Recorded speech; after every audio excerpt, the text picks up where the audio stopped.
Friends, in this video I am going to discuss the part 3rd of chapter 5, the fundamental unit of life, class 9 science. Okay बेटा, इसमें हम लोग ये वाला जो portion है, प्लाज्मा मेम्ब्रेन वाला जो पोर्शन है, ये वाला पोर्शन हम इसमें पूरा डिस्कस करेंगे. This portion, okay. This one पूरा पोर्शन प्लाज्मा मेम्ब्रेन. ऑलरेडी हम लोगों को पता है कि cell is made up of all this things.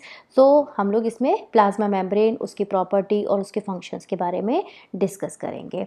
तो सबसे पहले प्लाज्मा मेम्ब्रेन क्या होती है. प्लाज्मा मेम्ब्रेन कोई भी सेल है, ये एक सेल है माना, ठीक है. इस सेल की जो बाहरी आउटर बाउंड्री होती है, outer boundary is a plasma membrane. This is a plasma membrane. ये आउटर बाउंड्री क्या करती है, ये आउटर बाउंड्री सेल के cytoplasm, nucleus, this is a cytoplasm, this is a nucleus, cell organelles, उनको बाहर के जो सराउंडिंग्स है उससे बचा के रखती है, सेपरेट करके रखती है. जैसे कि हमारे घर की दीवारें होती हैं, वो हमें बाहर के सराउंडिंग से अलग करके रहती हैं. सेम वही चीज़ ये प्लाज्मा मेम्ब्रेन या सेल मेम्ब्रेन करती है.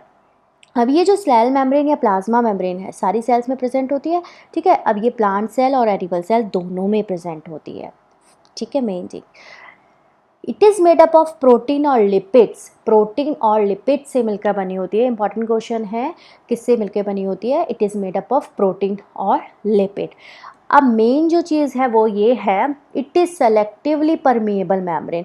सेलेक्टिवली परमिएबल का मतलब क्या होता है बच्चा, कि ये सेलेक्ट करती है कि कौन सा प्रोडक्ट अंदर जाएगा, कौन सा प्रोडक्ट नहीं जाएगा, कौन सा प्रोडक्ट सेल से बाहर जाएगा, कौन सा प्रोडक्ट सेल से बाहर नहीं जाएगा, कौन सा मिनरल सेल को चाहिए, कौन सा मिनरल सेल के बाहर जाएगा, कौन सा एंजाइम सेल के अंदर आएगा, कौन सा हार्मोन सेल के अंदर आएगा और कौन सी चीज़ सेल से बाहर जाएगी. It is a selectively permeable membrane. ये बहुत इंपॉर्टेंट है. ये सेलेक्टिवली परमिएबल जो वर्ड है, इसके ऊपर ट्विस्ट करके बहुत सारे क्वेश्चंस आते हैं. अगर ये चीज़ यहाँ कंसेप्ट आपको क्लियर हो गया, then you can answer any type of question. अब सेलेक्टिवली परमिएबल कैसे ये वर्क करती है, देखिए मैं आपको बताती हूँ कि जैसे ये सेल है, ठीक है. इस सेल में क्या होता है, ये जो ये एक सेल है, ठीक है.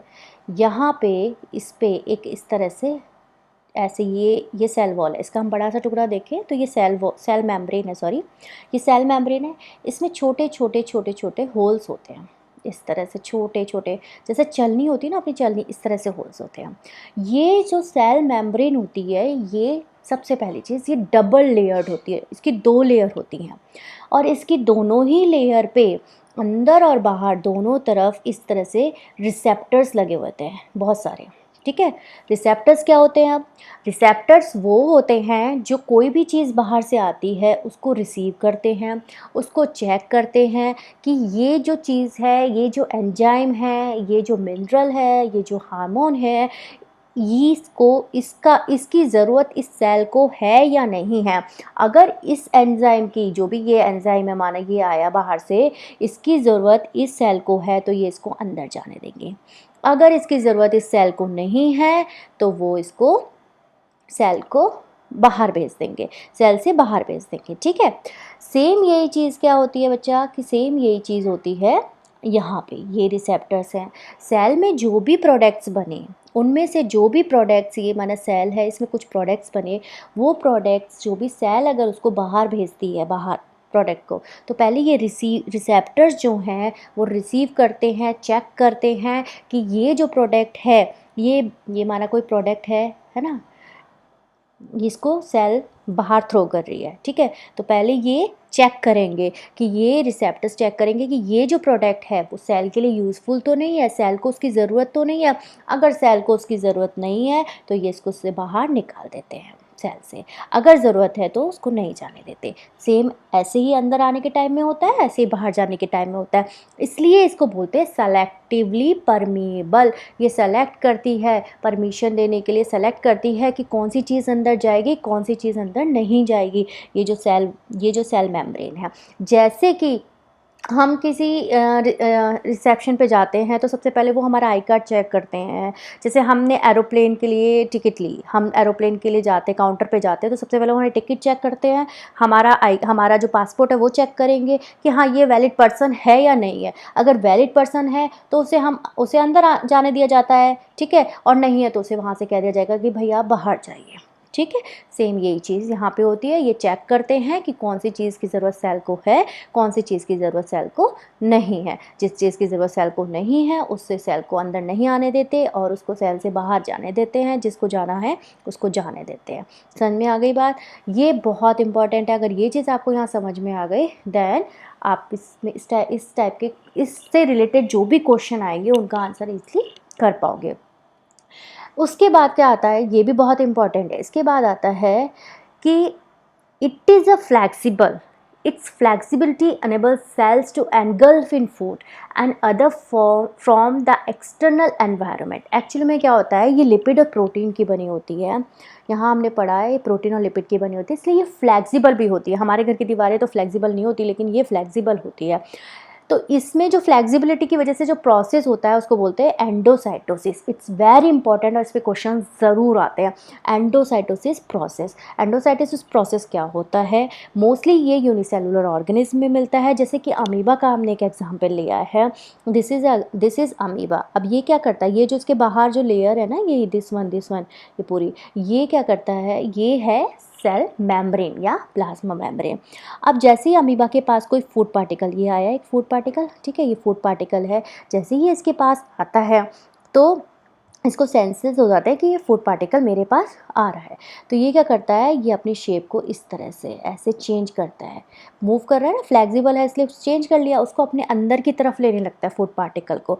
जैसे यहाँ पे मैंने आपको दिखाया है, शेप चेंज कर ली फ्लेक्सिबिलिटी की वजह से, और थोड़ी देर बाद उसको अपने अंदर ले लेगा फूड पार्टिकल को। तो ये इस तरह से अपना फूड बनाते हैं अमीबा, ठीक है। तो ये क्वेश्चन बहुत आता है एंडोसाइटोसिस के ऊपर, और अमीबा अपना फूड कैसे लेता है, वो प्रोसेस बताइए, उसके ऊपर बहुत क्वेश्चन आते हैं। तो it's very important. I hope कि समझ में आ गया होगा यहाँ पे।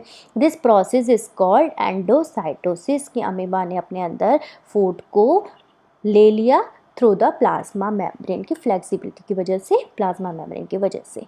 ओके, अब उसके बाद आता है next thing, movement of substances through plasma membrane. Plasma membrane के थ्रू जो भी पार्टिकल्स हैं वो कैसे मूव करते हैं, ठीक है। अब सबसे पहली चीज़ आती है इसमें diffusion. The first thing is diffusion, it's very important. ये जो प्लाज्मा मेम्ब्रेन है ना, इससे रिलेटेड चीज़ें जितनी भी जो हम पढ़ रहे हैं, आइदर वो सेलेक्टिवली परमेबल हो या आइदर वो डिफ्यूज़न हो, एंडोसाइटोसिस हो, बहुत इंपॉर्टेंट होते हैं, ठीक है। अब सबसे पहली चीज़ है डिफ्यूज़न। डिफ्यूज़न में क्या होता है, डिफ्यूज़न क्या होता है बेटा, देखो दो चीज़ें हैं उनका आपस में मिक्स हो जाना। सॉलिड में, लिक्विड में, गैस में डिफ्यूज़न मिलता है। जब खाना बनता है, हमने केमिस्ट्री में भी पढ़ा है, जब खाना बनता है तो खाने की खुशबू पूरे घर में फैल जाती है, डेट इज़ डिफ्यूज़न, ठीक है। ऐसे ही माना कि एक हमारे पास ये गिलास है, ठीक है, इस गिलास में ये पानी भरा हुआ है, बहुत सारा पानी, पानी भरा हुआ है इस तरह से, ठीक है।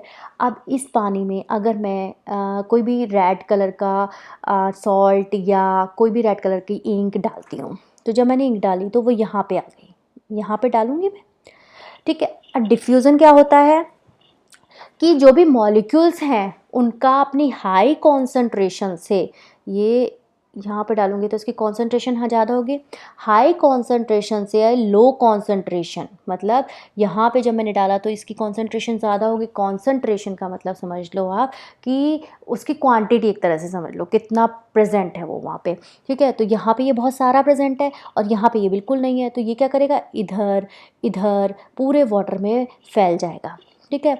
तो कोई भी मॉलिक्यूल अपने हाई कॉन्सेंट्रेशन से रीजन से लो कॉन्सेंट्रेशन की तरफ मूव करता है, that process is called diffusion. अब थोड़ी देर बाद हमें ये कैसा मिलेगा देखने को, कि ये जो ब्लू वाटर है ये पूरा रेड हो जाएगा, इस तरह से हो जाएगा। इंक डाला आप, कोई भी इंक डालिए अपने क्या बोलते हैं वाटर के अंदर, तो थोड़ी देर बाद वो पूरा उसी कलर का हो जाता है जिस कलर का इंक है, तो डैट मीन्स डिफ्यूज़न हो गया, दोनों आपस में मिक्स हो गए, जो सब मॉलिक्यूल है वो अपने हाई कॉन्सेंट्रेशन से लो कॉन्सेंट्रेशन की तरफ चला गया।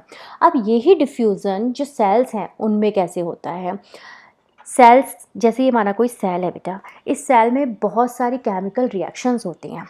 केमिकल रिएक्शन जब होती हैं तो कार्बन डाइऑक्साइड बनती है, तो अंदर की तरफ जो होते हैं कार्बन डाइऑक्साइड की क्वांटिटी या कॉन्सेंट्रेशन मान लो वो बहुत ज़्यादा होती है, और बाहर की तरफ कार्बन डाइऑक्साइड कम होती है। तो ये कार्बन डाइऑक्साइड अंदर से बाहर की तरफ मूव करती है, ठीक है। तो ये बाहर जाके बाहर की गैसेस में मूव कर जाएगी, तो डेट इज़ डिफ्यूज़न। हमारी बॉडी पूरी सेल्स से मिलकर बनी होती है, इसलिए कार्बन डाइऑक्साइड बहुत ज़्यादा बनती है, तो वो निकलती रहती है और वो बाहर आउटर जो एरिया है उसमें मिक्स हो जाती है, ठीक से diffusion.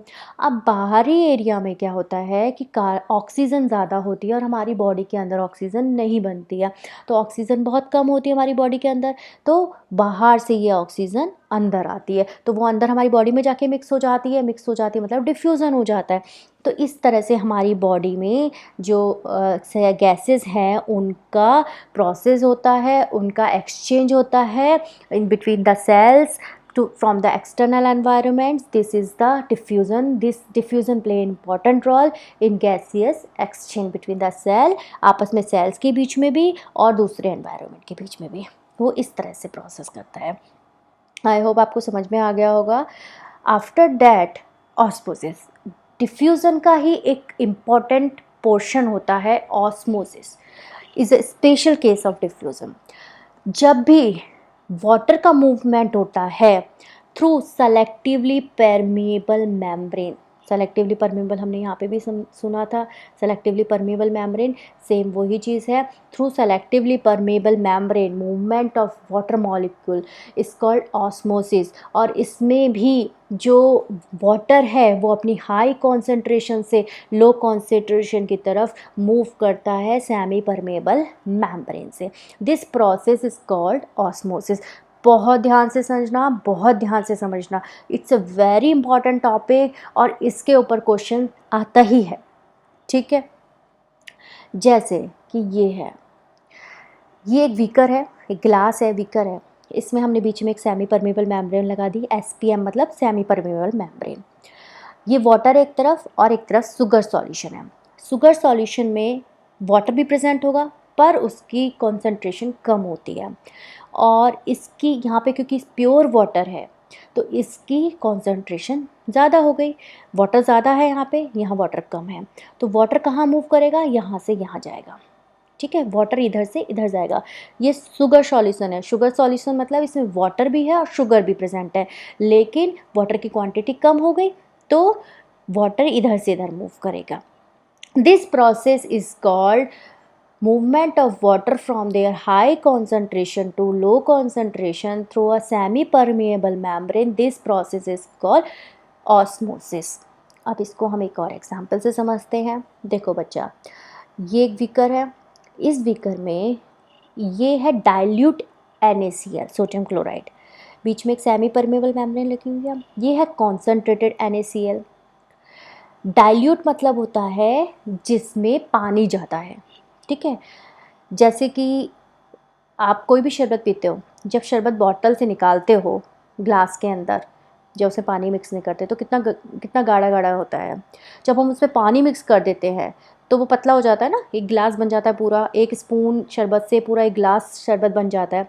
That time it is diluted, dilute कर दिया हमने।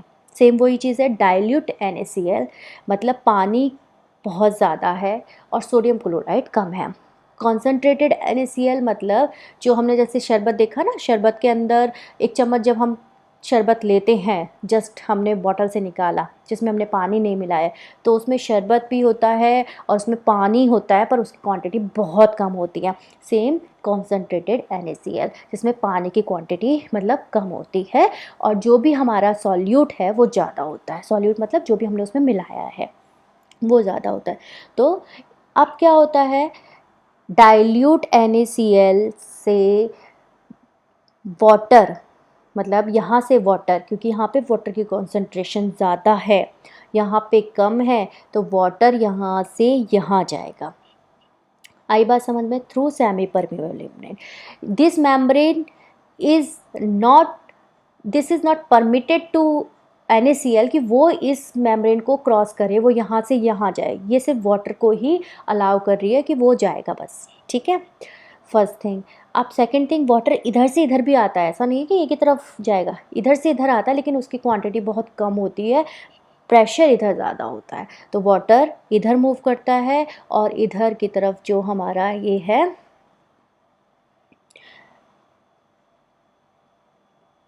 लेवल जो है वो बढ़ जाता है। और ये कब तक होता है ये प्रोसेस? जब तक दोनों तरफ वाटर की क्वांटिटी इक्विलिब्रियम तक ना पहुंच जाए, दोनों तरफ वाटर की क्वांटिटी इक्विलिब्रियम तक ना पहुंच जाए, तब तक ये प्रोसेस चलता है। This process from in which water is moved from higher concentration to their lower concentration through a semi-permeable membrane. This process is called osmosis. I hope कि यहाँ पे आपको ये चीज़ समझ में आ जाएगी। और ये कब तक होता है ये प्रोसेस? जब तक कि दोनों में वाटर की कॉन्सेंट्रेशन, दोनों में वाटर जो है वो सेम ना हो जाए, ठीक है, इक्विलिब्रियम तक।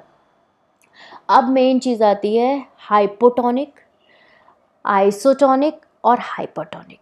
इसमें क्या है, अब हमने कोई भी प्लांट सेल या एनिमल सेल लिया, उसको हमने एक सॉल्यूशन, सॉल्यूशन का मतलब यहाँ पे समझना, solution of sugar and salt, या तो शुगर मिलाई या सॉल्ट मिलाया, उसके सॉल्यूशन में हमने उसको रखा है, किसी भी प्लांट या एनिमल सेल को। सॉल्यूशन में क्या होता है, एक तो सॉल्यूट होता है और एक सॉल्वेंट होता है। मतलब एक तो वो चीज़ होती है जिसको हमने घोला है, और एक वो चीज़ होती है जिसमें हमने घोला है। तो here is water is solvent and sugar is solute. मतलब शुगर को हमने वाटर में मिक्स कर दिया, एक हमने सॉल्यूशन बना दिया। अब उस सॉल्यूशन में हमने अपने प्लांट सेल या एनिमल सेल को रखा है। अब उसमें क्या होता है, हम 3 तरह के सॉल्यूशन बनाते हैं, एक हाइपोटोनिक, एक आइसोटोनिक, एक हाइपरटोनिक। बहुत ध्यान से समझना बच्चा, बहुत ध्यान से। हाइपोटोनिक सॉल्यूशन क्या होता है? हाइपोटोनिक सॉल्यूशन होता है जब हमने किसी भी सेल को, ठीक है, किसी भी सेल को हायर वाटर कॉन्सेंट्रेशन, मतलब जो सेल है उसके अंदर जो वाटर की कॉन्सेंट्रेशन है उससे ज़्यादा वाटर की कॉन्सेंट्रेशन में उसको रख दिया। मतलब अमाउंट जितना उस सेल के अंदर वाटर का अमाउंट है, उससे ज़्यादा अमाउंट के वाटर में हमने जब उसको रख दिया, तब क्या होता है, डैट इज़ हाइपो। हाइपो मतलब बाहर, सेल के बाहर पानी ज़्यादा है, वाटर ज़्यादा है।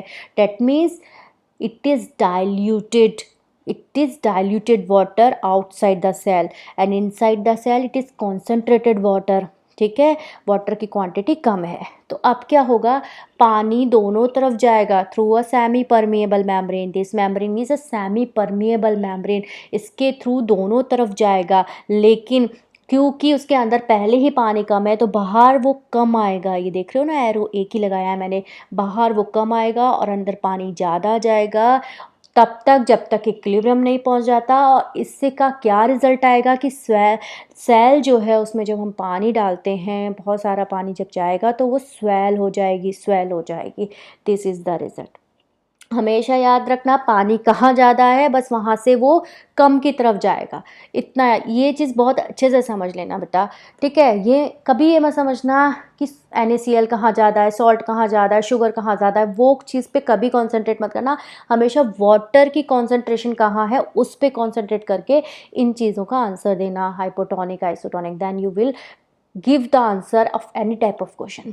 This process is called endosmosis, इसको बोलते हैं एंडोऑस्मोसिस, ठीक है। समझ में आया? मम्मी रात को किशमिश को पानी में डाल देती हैं, सुबह वो थोड़ा फूल जाती हैं। राजमा हैं, छोटे होते हैं थोड़े बड़े हो जाते हैं। बादाम हैं, पानी में डाल के छोड़ दो रात में, सुबह बड़े हो जाते हैं। क्यों? क्योंकि उनके अंदर जो प्रोसेस होता है, that process is endosmosis, that वो हम लोग हाइपोटोनिक सॉल्यूशन है पानी में डाल देते हैं, ठीक है। पानी अंदर जाता है और उसको फुला देता है, स्वेल कर देता है, ठीक है। इसके बाद आता है, ये थोड़ा कंफ्यूजिंग हो सकते हैं लेकिन इम्पॉर्टेंट बहुत है। After that isotonic. आइसोटोनिक मतलब अंदर और बाहर सेम वाटर कॉन्सेंट्रेशन है, ये बात याद रखना, सेम वाटर कॉन्सेंट्रेशन इनसाइड और आउटसाइड द सेल। बाहर भी उतना ही पानी है जितना अंदर वाटर है, तो पानी जितना बाहर जाएगा उतना ही अंदर जाएगा, तो नेट एक्सचेंज जो हो रहा है वाटर का वो ज़ीरो है। नेट एक्सचेंज कुछ भी नहीं है, जितना जा रहा है उतना ही बाहर आ रहा है। तो साइज़ और शेप में कोई भी चेंज नहीं आएगा। No change in cell shape and size.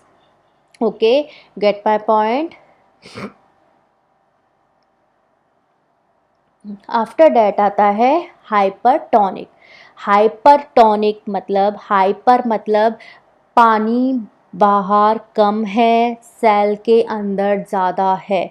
जो सॉल्यूशन है उसमें पानी कम है, सेल के अंदर पानी ज़्यादा है, तो पानी बाहर ज़्यादा आएगा, अंदर कम जाएगा, जिससे जब सेल के अंदर से पानी निकल जाएगा काफ़ी सारा, जब तक वो इक्विलिब्रियम को नहीं पहुंच जाते, when they will reach the equilibrium then it will stop only, तब तक ये प्रोसेस चलता रहेगा और सेल जो है वो श्रिंक कर जाएगी हाइपरटोनिक में। इसको बोलते हैं एक्सोऑस्मोसिस। ठीक है, इसको एक्सोऑस्मोसिस भी बोलते हैं इस प्रोसेस को।